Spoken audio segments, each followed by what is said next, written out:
हाय, welcome. JEE Mains, NEET, ये दो major target हैं ये सेशन के। Good set, definitely it will be helpful, but certain topics are not a part of good set, right? तो ऐसा नहीं कि वो कवर अप नहीं हो रहा है गुड सेट का part. Around I think 80% topics good set के भी कवर हो रहे हैं इसी के अंदर में, बट जेई मेंस के टॉपिक्स एंड नीट के सारे topics we are going to cover up in these particular sessions, ठीक है? I am not making it mandatory, but अगर करोगे तो सेशंस अच्छे रहेंगे। चैप्टर 1 एंड 2 को कंबाइन कर रहा हूं मैं। Repeat, chapter 1 and 2 we are combining it. Electrostatic को मैं कंबाइन कर रहा हूं। क्यों? There is a reason for that. The reason is कि electric field, electric force, potential and your potential energy are interlinked. ये तुमने देख लिया already, you know it, right? So it is very difficult to separate out when framing the questions. Topic wise कैसे चल रहे हैं? Yes, I am starting off today with certain topics of electric field and force, ठीक है? तो topic का division रखेंगे as we move along this particular path, but we are not going to distinguish between the two chapters. Electrostatic as a whole will be one. In fact, अगर तुमको अलग करना है तो कैपेसिटर पार्ट हम अलग कर सकते हैं, है ना? That way we can separate it. But anyway, let's see. So let's start off with our entire thing. So this is your आज का जो टॉपिक हम लोग पकड़ रहे हैं वो है electric field and force, right? खाली सम्स नहीं करा रहा हूं मैं। The topics which are not been covered up in our textbook properly, उन टॉपिक्स को पहले मैं एक थियोरेटिकल फॉर्म में लिख रहा हूं।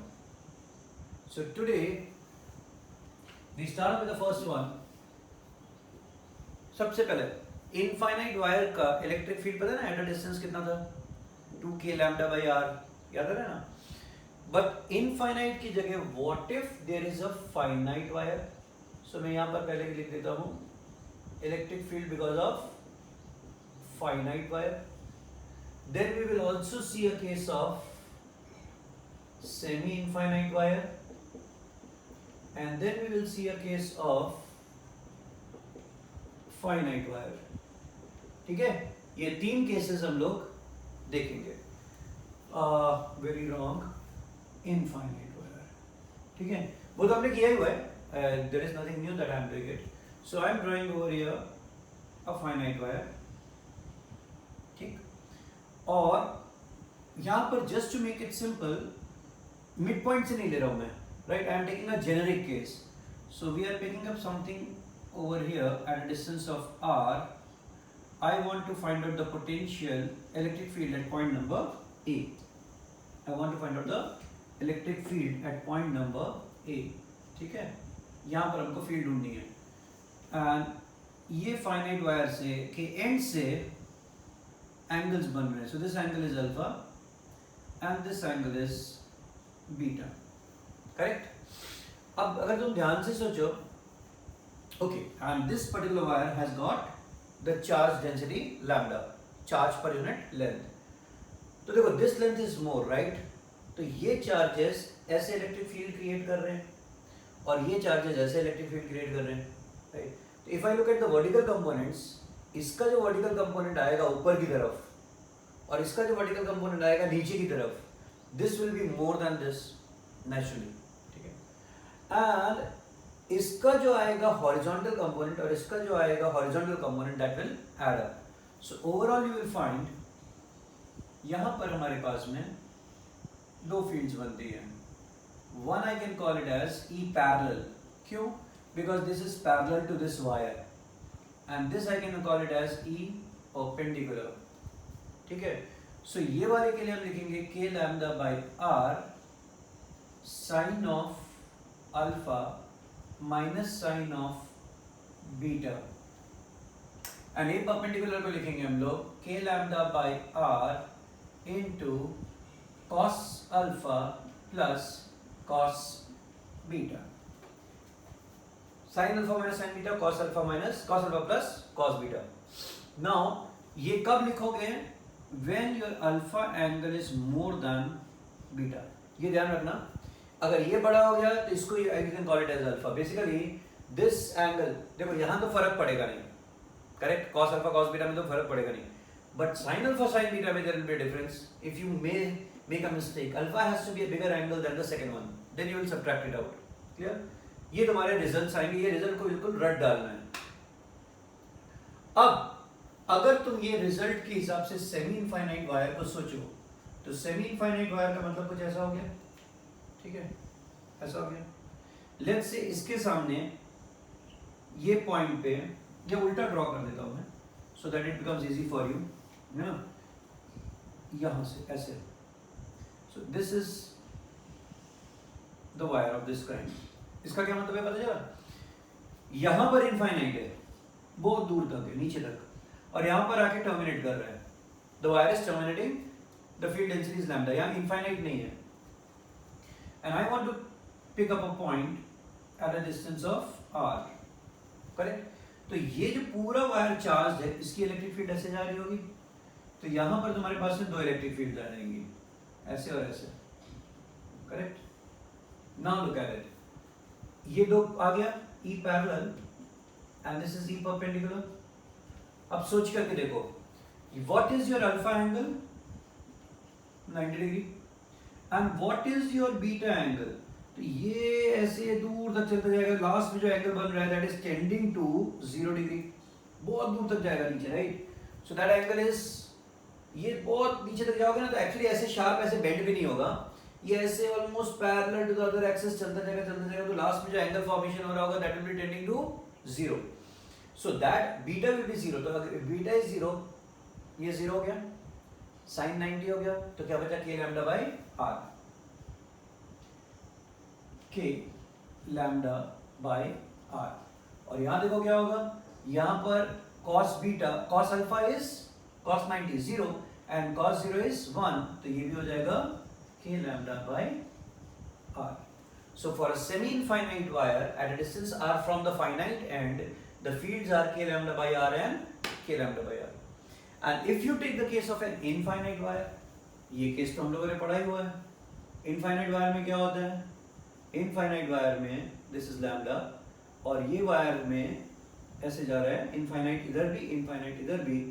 तो at any distance r, if I want to find out the field, तो इनफाइनाइट है, तो यहां से एंगल ड्रॉ करोगे इधर का और यहां से ड्रॉ करोगे तो alpha and beta they will start tending to 0.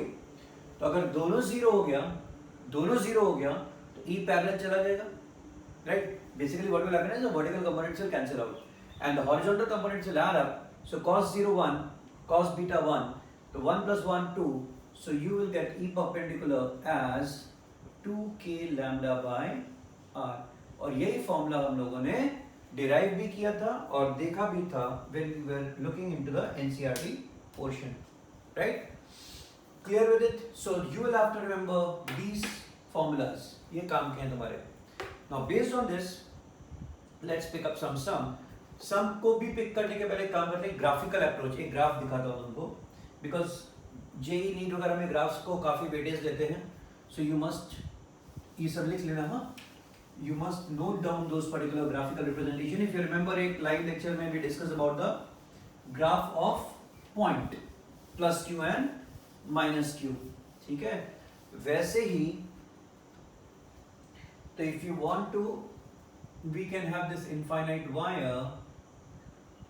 मान लो प्लस लैम्डा चार्ज है एंड इनफाइनाइट वायर मान लो माइनस लैम्डा चार्ज है. ठीक है? और इसका हमको ग्राफ बनाना है, तो मैं यहीं पर बना देता हूं इसका x एंड y एक्सिस, और यहां पर भी मैं बना देता हूं इसका x एंड y एक्सिस. ठीक, ऐसा.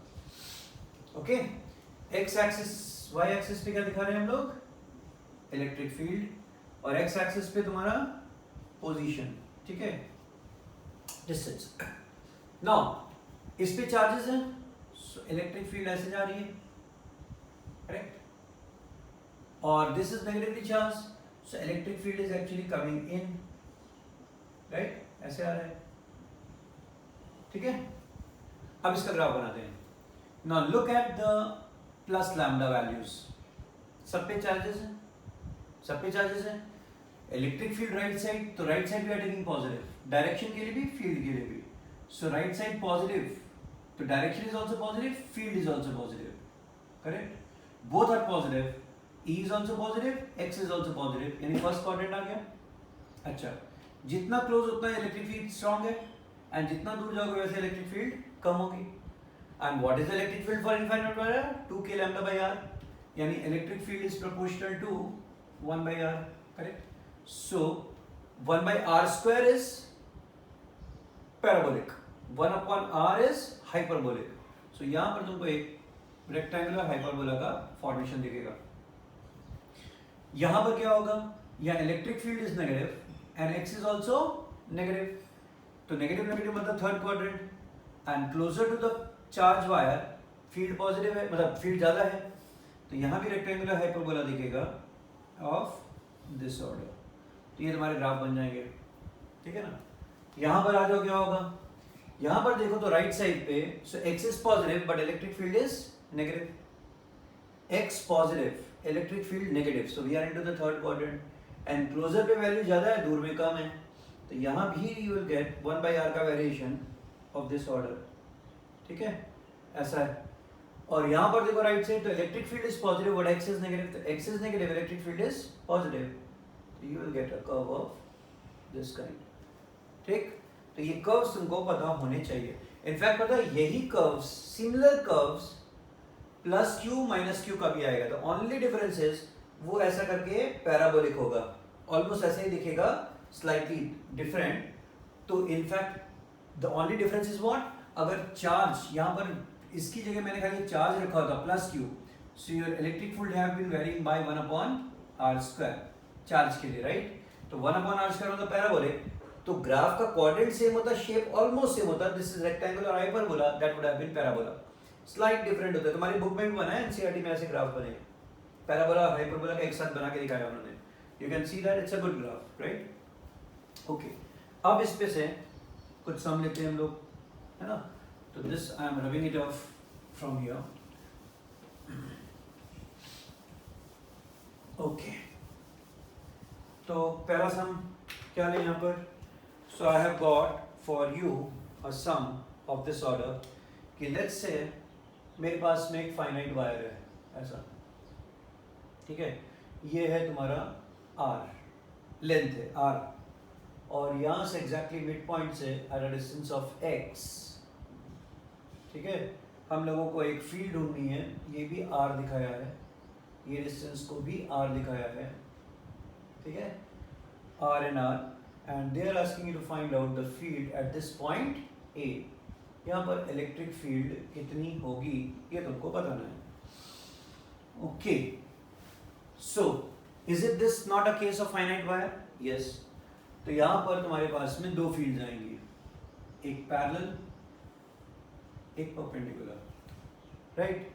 पैरेलल का क्या हाल होगा? देखो, ये पैरेलल है, what is the formula for this? This is equal to k lambda by r sine alpha minus sine beta. तो एंगल्स बराबर ही हैं दोनों, तो कोई भी बड़ा छोटा नहीं है, तो this answer turns out to be equal to 0. Obviously symmetry से देखो, यहाँ के चार्जेस की फील्ड ऐसे, यहाँ की चार्जेस की फील्ड ऐसे, so the vertical components will cancel out, तो ये तो होगा ही नहीं, ठीक. अब आ जाओ E परपेंडिकुलर पे, यहाँ पर क्या होगा? तो this is k lambda by r cos alpha plus cos beta, तो cos 60 is half plus cos 60 is also half, तो हाफ प्लस हाफ. अब ये आंसर आ गया k lambda by r. Is this answer correct? No. अब ध्यान से देखो मैं क्या बोलने जा रहा हूं. This is the common mistake that happens in the exams. ये मिस्टेक हमारे दिमाग में फॉर्मूला चलता रहता है k लैम्डा बाय r, हम ये भूल जाते हैं कि हमको इस बार साइड्स r एंड r दी हुई है. मैंने यहाँ 60-60 क्यों लिखा? तुमने ध्यान दिया? r r and r, is it not an equilateral triangle? Yes. इसलिए एंगल्स आए थे. ये साइड्स r थे, बट हमको फील्ड यहाँ ढूंढनी है डिस्टेंस ऑफ x. तो मेरे ये दोनों फॉर्मूला में जो फंडामेंटल चेंज आएगा वो ये आएगा, this is not r, this is not r, this is x, this is x. r तो हमको इस बार ये डिस्टेंसेस दिए, लेंथ्स दिए, ना अगर ये किया तो मेरे पास तो answer k lambda by x आ गया, but x is not a defined parameter, x distance पे हमको ढूंढना है, we have to get the answer in terms of r, तो वो कैसे होगा, that's also simple thing, because it's symmetrical, तो यहां पर ये तुम्हारा r/2 आएगा और ये 90 डिग्री आएगा, परपेंडिकुलर बनेगा, so if I take this as a right angle triangle I will get x square plus r/2 the whole square, that is r square by 4 is equal to r square, Pythagoras theorem. So x square is equal to 3r square by 4. So x is equal to root 3r by 2. ठीक है, तो यहाँ पर आ गया ये answer k into lambda into root 3r by 2. ठीक है, तो 2k lambda by root 3r. That's your final answer for this kind of a sum. समझे तुम? Next sum देखते हैं. Next sum is, let's say I have got, अब ये तुम्हारा गुच्छट जैसा सम हो गया, देखो ये गुच्छट पे नहीं आएगा, correct, because this is out of syllabus, but ये जो क्वेश्चन मैं कर रहा हूँ ये गुच्छट में आने को आ सकता है. कैसा sum? This is plus lambda, this is minus lambda, ये मेरे पास में एक पॉइंट है, ठीक है, दिस डिस्टेंस इज r, ये पॉइंट a है, this distance is also r, and I have got another point b, this one, and this is also a distance of r. The question is, find out the electric field at a and find out the electric field at b. ये हमको ढूंढना है. अब देखो, सबसे पहले let's check it out कि ये वाले केस में इनफाइनाइट वायर है, ठीक है, so what is the field, 2k lambda by r. सो ये फील्ड इस पॉइंट को पुश कर रही है, तो इस पॉइंट पे जो इसकी फील्ड आएगी इस डायरेक्शन में E1 इसको let's say, so this is 2k lambda by r, correct, और ये जो पॉइंट पे इसका इफेक्ट आएगा, दिस इज नेगेटिवली चार्ज, सो यहाँ पर electric field is in this same direction, और सेम डायरेक्शन सेम डिस्टेंस, तो यहाँ पर जो E2 आ रहा है this is also 2k lambda by r and in the same direction, ठीक है ना. सो पॉजिटिव वाला इस पॉइंट पे ऐसे फील्ड लगा रहा है, नेगेटिव वाला भी इस पॉइंट पे सेम डायरेक्शन में फील्ड लगा रहा है, so my net field at point number a would become equal to this plus this, that is equal to 4k lambda by r. ये आंसर आ गया a पॉइंट का. अब आ जाओ b पॉइंट पे. b पॉइंट पे क्या हो रहा है कि this particular wire, for this particular wire the field is over here, तो ये वाली फील्ड कितनी हो जाएगी, E1 dash, so it is 2k lambda by, now this distance now is r plus r 3r, and in which direction, this direction, and for this particular point for minus lambda E2 dash, अब E2 dash क्या करेगा, इस point को इधर पुल करेगा, right, negatively charge है, so the direction is this and the value will become equal to k lambda by r, sorry 2k lambda by r, correct, बात समझ आ गई. so यहाँ पर ये दो फील्ड अपोजिटली डायरेक्टेड है, which is a bigger one, naturally this one, ठीक है. so मेरा यहाँ पर जो E net आएगा वो आएगा this minus this, so 2k lambda by r minus 3k lambda by minus 2k lambda by 3r. so I will get this as, तो इसका 3r आ गया, ठीक है ना, और ये आ गया तुम्हारा 6 minus 2 4, तो this becomes equal to 4k lambda by 3r. किस डायरेक्शन में, ये डायरेक्शन में, इसका आंसर ये डायरेक्शन में, ठीक है. now if I want to keep this as positive I can take this as negative. अगर ऑप्शंस दिए रहते ना तो उसमें सकता है इसको पॉजिटिव इसको नेगेटिव लिखाओ, या इसको नेगेटिव इसको पॉजिटिव लिखाओ, it can be either way, both are okay. if I take this as positive this is negative, if I take this as negative this is positive, so 4k lambda by r and 4k lambda by 3r. समझ में आ गई बात, right. so this is for your, I give you an idea of wire. now let us take the case for a ring. मैं तुम्हारा एक case ring करने ले जा रहा हूं अभी. ठीक है, अब वायर वाले सम्स, इससे तुम इतने आइडिया से at least you can do quite a few sums. इससे तुमको एकदम, I am giving you the crux of everything, ठीक है। कोई इसका डेरिवेशन नहीं, कोई कुछ नहीं दिखा रहा हूँ, because that's not important also, कहीं पर तुम्हारा कोई डेरिवेशन आने वाला भी नहीं है। So let's say now E due to ring, electric field due to ring. और किसका किसका ऐसे हम लोग काम करेंगे, हम लोग ऐसा काम करेंगे, और सिलेंडर्स का एंड स्फीयर्स का भी करेंगे, ठीक है। स्फीयर्स एंड सिलेंडर्स में स्फीयर्स काम का ज्यादा है, सिलेंडर्स ऐसे नॉर्मली नहीं पूछते हैं, but we will do it, ठीक है, we will do it. E due to ring, ये मान लो रिंग है, ठीक, and this ring is charged by lambda, lambda is the charge density, total charge is equal to Q। Centre में देखोगे ना तो क्या होगा, ये सारी फील्ड एक दूसरे को कैंसिल आउट कर देगी, so electric field at the centre turns out to be equal to 0. This itself is a formula. Electric field at the center of the ring is 0. Important formula है, ये तो board के हिसाब से भी important है। अब मान लो ये रिंग में I want to find out the field at a distance of x, जहाँ पर इसका रेडियस है r। मुझे इस पॉइंट पे फील्ड चाहिए, electric field at point number A is how much, ये मुझे चाहिए। तो अब इसको ऐसे समझो, तो and this is charge ring Q, और ये डिस्टेंस कितना हो जाएगा, ये डिस्टेंस हो जाएगा under root of r square plus x square by Pythagoras theorem, ठीक है। अब तुम देखोगे तो क्या है, यहाँ पर हम एक चार्ज ले सकते हैं dq। See I can show you how this all comes इन,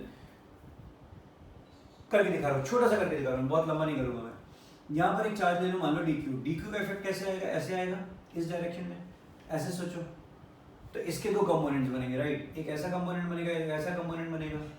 इसका ठीक डायमेट्रिकली अपोजिट ये वाला पॉइंट ले लो, ये पॉइंट ले लोगे तो उसकी इलेक्ट्रिक फील्ड कुछ ऐसे आ जाएगी, राइट। उसको दो कंपोनेंट में बांटोगे तो ऐसा और ऐसा आ जाएगा। These vertical components will cancel, horizontal components will keep on adding up. तो होगा क्या, ऐसा हर पॉइंट के डायमेट्रिकली अपोजिट पॉइंट्स के लिए होगा। So what will happen is there is no vertical component, there is only one single horizontal component that is perpendicular to this particular ring, ठीक। रिंग समझ में आ रही है ना, रिंग, I don't know मेरे पास यहाँ पर कोई रिंग है या नहीं है, I am trying to find out something। ऐसा दिख रहा है मुझे, ठीक है, I got this, so let's utilize this thing। ये रिंग है मान लो, तो रिंग के मैं कैसे भी दिखा रहा हूँ, ये रिंग को ऐसे रख दिया मैंने, ऐसा देखो, और ये एक्सिस बन रही है ऐसे करके, ठीक है। तो ये एक्सिस पे at a distance of x I want to find out the field value, clear. So my field value for over here, मैं भी डिराइव करके दिखा रहा हूँ, विल बी इक्वल टू, कैसे करो, तो ये कंपोनेंट जो हॉरिजॉन्टल ऐड करोगे तो ये क्या होगा, ये जो इलेक्ट्रिक फील्ड लगेगी उसका cos component, that's what we are talking about, उसका कॉस्ट कंपोनेंट।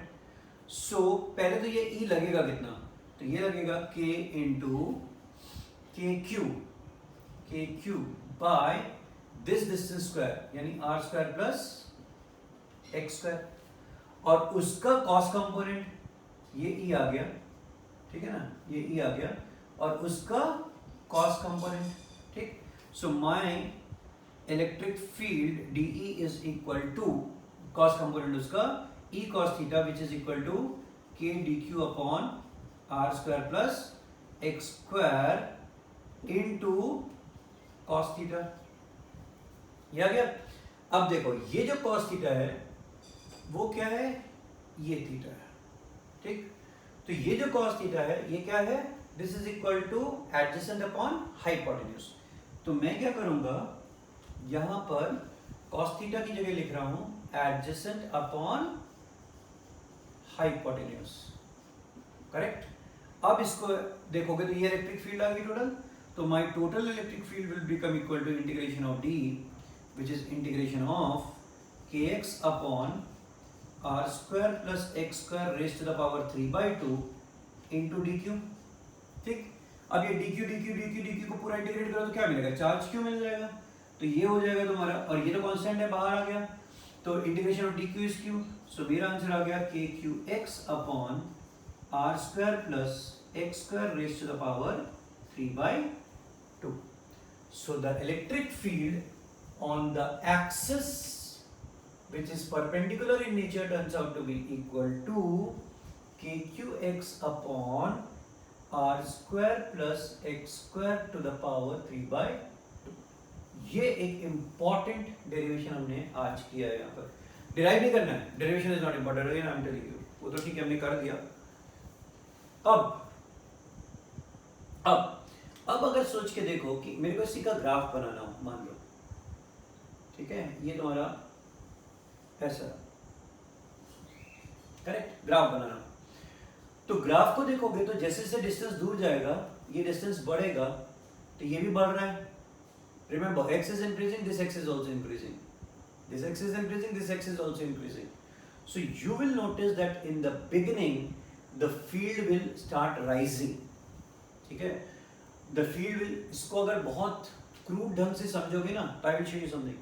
ये डिस्टेंस है, kq को तो भूल जाओ, ये डिस्टेंस है r स्क्वायर प्लस, मान लो ये r है, ये भी r है, r हो गया r square plus r square यानी 2r square raise to the power 3/2. तो r स्क्वायर का 2 जाएगा तो r क्यूब अपॉन यहाँ पर r बचेगा, तो यानी r स्क्वायर.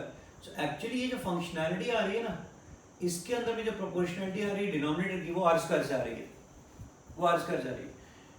बट इसको जब तुम, how do we find out the points of maxima? 12th में आ गए हो, मैक्सिमा का पॉइंट कैसे ढूंढते, मैक्सिमा या minima? What we do is कि we take the function यानी d, इसको डिफरेंशिएट करो x के रिस्पेक्ट में and equate it to 0. Differentiation maths वालों को तो सबको आ ही गया है, वो करके देखो and find out the point of maxima. You will find that turns out to be r by root 2. यानी होता क्या है, ये फील्ड ऐसे बढ़ती है, रूट 2 पे मैक्सिमाइज करती है और फिर 1 by r स्क्वायर से फील्ड ऐसे गिरती जाती है. यानी it maximizes at the distance of x is equal to r by root 2. ठीक है, यहाँ पर मैक्सिमाइज करेंगे, this is your electric field E. अच्छा, उल्टे साइड क्या कर रही है, यहाँ पर मैक्सिमाइज करके गिरेगी और उल्टा साइड भी मैक्सिमाइज करेगी. तो यहाँ का मैक्सिमाइजेशन जो है तुम्हारा ये ऐसे आ जाता है, ये भी तुम्हारा r by root 2 आ गया. ठीक है, so it maximizes at r by root 2 and बाकी करती है. अब यहाँ पर एक और इंपॉर्टेंट पॉइंट निकालता हूँ. लेट्स अज्यूम कि मेरी इलेक्ट्रिक फील्ड ये मान लो कि 20 यूनिट्स, ठीक है, and let's talk about a field at around 15 units. मान लो मेरी इलेक्ट्रिक फील्ड है 15, तो 15 देखो कितनी बार होगा, वो दो अलग अलग पॉइंट्स पे होगा, एक यहाँ पर होगा और एक यहाँ पर होगा. 2 बार तुमको इलेक्ट्रिक फील्ड, देखो 2 बार इलेक्ट्रिक फील्ड की वैल्यू 15 आ रही है. एक बार x less than r by root 2 पे और एक बार x more than r by root 2 पे. 2 पॉइंट्स ऐसे आएंगे when your electric field will turn out to be equal to 15. Did you understand that? So same thing bottom में भी होगी. So except for the maximum point, electric field एक बार maximize करती है r by root 2 पे, but बाकी कोई भी आंसर आ रहा है कि electric field is 15 न्यूटन पर कूलम, तो 15 न्यूटन पर कूलम 2 पॉइंट्स पे आ रहा होगा, 2 डिस्टेंसेस पे आ रहा होगा. If you solve out this particular equation, ठीक, तो इसके ऊपर भी एक दो सम्स ले लेते हैं. ठीक है ना, ये लिख लेना है सब, है ना, यू राइट इट डाउन, ये नहीं लिखने की जरूरत है, write down only that thing and of course take care of the graph as well. So यहाँ पर मैं इसको हटा रहा हूँ, ये भी हट गया. Okay, now come to your point. तो क्वेश्चन देता हूँ मैं तुमको. सो लेट्स से कि मेरे पास में एक ऐसी इलेक्ट्रिक फील्ड, ये सॉरी ऐसे रिंग है और एक रिंग ऐसे है और ये डिस्टेंस r, यहाँ से भी डिस्टेंस r, रिंग का भी रेडियस r, दोनों रिंग का r, and this is positive charge plus q, this is negative charge minus q, and I want to find out the electric field at this particular point. हमको यहाँ पर electric field को ढूंढना है, correct. अब ध्यान से सोचो, ये जो प्लस q है उसका आंसर तो यही आएगा परपेंडिकुलर वाला, यानी यहाँ पर आंसर आएगा E1 ऐसा. और नेगेटिव वाले का जो फील्ड यहाँ पर लगेगी वो भी लगेगी सेम डायरेक्शन में E2, because this will be pulling one, right. So दोनों का डायरेक्शन सेम है, that means the net field will add up. So पहले हम ढूंढते हैं E1 कितना आएगा।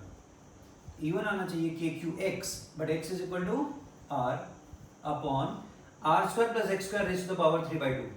सो R square plus X is also R to the power 3/2 and direction ये रहा, ठीक है। और जो इलेक्ट्रिक फील्ड 2 लग रही है वो भी सेम लग रही है, KQR by same distance R square plus R square, R square plus R square raise to the power 3/2, same direction. तो दोनों को ऐड अप कर दोगे तो E net is 2KQR by 2R square raised to the power 3/2। अब what is 2 raised to the power 3/2? अब ये मत बोलना ये भी नहीं पता तुमको। This is 2 cube 8, so this is basically root of 8 that is equal to 2 root 2। ये समझ में आता है ना। एंड दूसरा हो गया तुम्हारा R square raised to the power 3/2 करोगे तो इसमें 2 2 कैंसिल हो गया, क्या बचेगा R cube। So I can very well write this thing as 2KQR by 2 root 2 into R cube। एक R और ये चला जाएगा, ये 2 चला जाएगा। So my answer is KQ by root 2 R square। ये आंसर आ जाएगा, ठीक है। Can you see that? So this is the answer। In fact जो काम हम लोग अभी JEE नीट का टेस्ट संडे को चल रहा है वहां पर mainly sums whatever I have been asking they are more pertinent to good set only. वो within the syllabus of NCERT चल रहे हैं। ये भी NCERT है but slightly extended form, right. This formulas are not directly a part of NCERT syllabus but they are a part of your JEE mains and NEET. So ये NEET की preparation चल रही है एंड मेंस की preparation चल रही है, okay. तो ये लिख लो, then we pick up something more. एक तो कोई फंडामेंटल चीज दिखाता हूं यहाँ पर before we do anything else. देखो क्या फंडामेंटल चीज दिखाने जा रहा हूं मैं। फंडामेंटल चीज ये दिखा रहा हूं कि ये 4 डायग्राम्स को ध्यान से देखो। ये बहुत फ्रीक्वेंटली आस्क्ड क्वेश्चंस में से इसलिए तुमको बता रहा हूं। 1, फिर ये हो गया तुम्हारा 2, फिर ये हो गया 3 और फिर ये वाला लास्ट 4, ठीक है। So what I have done is हर जगह पे मेरे पास में ऐसा दिया हुआ है। There is a quarter ring, there is a half ring, 3/4 ring, full ring. हर एक के केस में हमको net field at the centre ढूंढना है, net field at the centre ढूंढना है, net field at the centre ढूंढना है, ठीक है। नाउ ये result, this is again a kind of result, you have to remember it. खाली एक का याद रखो, सबका याद रहेगा। This can easily be found by integration from 0 to π/2। ये कर सकते, कोई बहुत बड़ा काम नहीं है। In fact SEB text book, Gujarat से की जो पुरानी टेक्स्ट बुक थी उसमें this was a part of the derivation, ठीक है। तुम्हारा ये सॉल्व सम था। इस पे of course the charge density is lambda in all the cases, right. Lambda in charge per unit length. तो इसका जो फील्ड आता है ऐसे, उसका जो x कंपोनेंट है वो ये आएगा और y कंपोनेंट ऐसा आएगा। क्या आएगा? k lambda by r and k lambda by r, where r is this radius, ठीक है। सब जगह पे समथिंग लाइक वायर है ना, वायर वाला था ना, सेमी इनफाइनाइट वायर, वैसा आ गया आंसर। तो अगर ये दो आंसर्स आ रहे हैं तो naturally the net resultant would be equal to angle 90 है तो √2 times k lambda by r, ये आ जाएगा। यहां करोगे तो क्या होगा सोचो, यहां पर अगर इसका इंपैक्ट देखोगे तो ये आ जाएगा k लैम्डा बाय r और ये नीचे भी आ जाएगा k लैम्डा बाय r, ठीक। और इसका इंपैक्ट यहां देखोगे तो ये आ जाएगा k लैम्डा बाय r और इसका भी एक और आंसर नीचे आएगा k लैम्डा बाय r। तो this field and this will cancel out each other and these two will add up. So इसमें जो नेट आंसर आता है सेमी सर्कुलर रिंग पर, वो बॉटम की तरफ आ रहा है 2k लैम्डा बाय r, ये आंसर आता है, ठीक है। फिर आ जाओ यहां पर क्या हो रहा है कि this part of the ring and this part of the ring, they cancel out the components. इसका कंपोनेंट जो आ रहा होगा वो ऐसे और ऐसे है, इसका जो कंपोनेंट आ रहा है वो ऐसे, so this component this gets cancelled and the second one is vertically up, so this and this cancels, so these two cancel out completely each other, so what you are left is only with this ring, ये k lambda by r यहाँ, k lambda by r यहाँ पर, right, k lambda by r यहाँ पर, तो इसका net resultant यहाँ पर कितना आ जाएगा, √2 k lambda by r, as if there is only one ring from here to here, semicircular, ऐसा होगा, है ना। और पूरे में क्या होगा, तो these two cancel, ये हम लोगों ने ऑलरेडी देखा है, the net answer is 0. So ये बहुत अच्छा है, important result है, you must take a note of it, clear? अब एक सम और लेते हैं कुछ, ये सब बहुत important चीजें बताई जा रहा हूँ ना, करते जाना। Next important thing that we can pick up is, let's say I have got kind of semi infinite wire, ठीक है, ये हम लोग यहाँ पर ले लेते हैं सेमी इनफाइनाइट वायर, ठीक, यहाँ टर्मिनेट हो रहा है and this is terminating at the centre of a ring, this is terminating at the centre of a ring जिस पे चार्ज है Q, this is your lambda, this is infinite on the other side and you are asked to find out the net field exerted by the wire on the ring, which is same as the force exerted by the ring on the wire. F12 is always equal to F21, खाली direction उल्टा होता है, right. Force on 1 with respect to 2 is same as force on 2 with respect to 1, direction are opposite. तो कोई भी question पूछाओ तुम दोनों के आंसर में मैग्नीट्यूड तो सेम ही आएगा, डायरेक्शन उल्टे आएंगे। अब इसको कैसे समझें, एंड ऑफ कोर्स ये भी दिया होगा कि रिंग का डिस्टेंस है r, तो अगर हम लोग सिर्फ वायर को कंसिडर करो तो वायर का इंपैक्ट ये पॉइंट पे क्या आ रहा होगा, इलेक्ट्रिक फील्ड, तो द इलेक्ट्रिक फील्ड के दो कंपोनेंट्स होंगे, correct, these two components, right, these two components. अब इसमें अगर सोचो तो ये कंपोनेंट भी आएगा k लैम्डा बाई r, ये कंपोनेंट भी आएगा k lambda by r, correct, ऐसा आएगा ना। एंड अगर इसका ठीक उल्टा ये पॉइंट भी सोचो, डायमेट्रिकली अपोजिट, तो वहां पर ये आंसर आएंगे तुम्हारे पास में, this is also k lambda by r, this is also k lambda by r, तो ये और ये तो कैंसिल आउट कर देंगे, तो ये तो हमारे सिस्टम से चले गए। सो जितने पॉइंट्स हैं, all the points on the ring, the force will be acting vertically down, correct, ऐसा। ये रिंग है मेरे पास, तो यहां पर क्या हो रहा है, और ये इनफाइनाइट वायर है, तो क्या हो रहा है कि ये कंपोनेंट्स कैंसिल आउट हो जाएंगे and all the down components will keep on adding up, correct. तो मेरे पास में ये जो फील्ड लग रही है इसको I will better call it as D, है ना, इसको मैं डी टर्म करता हूं। अब ये फील्ड जो लग रही है वो इस पॉइंट पे लग रही है जिस पॉइंट पे चार्ज है dq, so the force that is acting is equal to charge multiplied by the field, so that is equal to k lambda by r into dq। ये फोर्स लगा एक पॉइंट पे, एक पॉइंट ऑफ द रिंग पे, so total force on the ring would become equal to integration of df, that is integration of k lambda by r into dq। now k lambda by r तो constant है and integration of dq will give you the complete charge, that is k lambda q by r। so this is the force by the wire on the ring, so by the ring on the wire minus k lambda q by r, ठीक। इसको मैंने positive लिया है तो ये वाला negative हो जाएगा, अगर इसको पॉजिटिव लोगे तो ये नेगेटिव हो जाएगा, ठीक है। सो लगा ना, so this is how we will start moving now। I will keep on moving along with this, एक टॉपिक लेके whatever number of this sessions are required।